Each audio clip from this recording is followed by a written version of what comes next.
जय शिवराय मित्रांनो, आपण आलो आहोत कात्रज तलाव या ठिकाणी। कात्रज तलावाची निर्मिती 1750 साली पेशवे नानासाहेब यांनी केली होती। त्यामुळे या तलावाचे नाव नानासाहेब पेशवे जलाशय असे ठेवण्यात आले असावे। आपण जेव्हा आतमध्ये येतो तेव्हा छत्रपती संभाजी महाराज यांचे भव्य स्मारक दिसेल।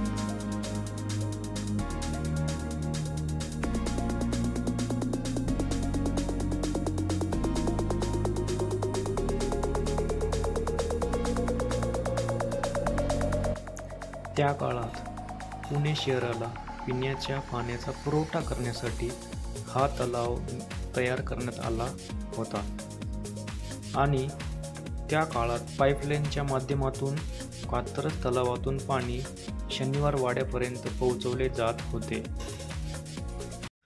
तलावाच्या मधोमध छत्रपती शिवाजी महाराज यांचे पण स्मारक आहे। मित्रांनो, जर तुम्हाला ही माहिती आवडली असेल तर लाईक, शेअर आणि सबस्क्राईब करा।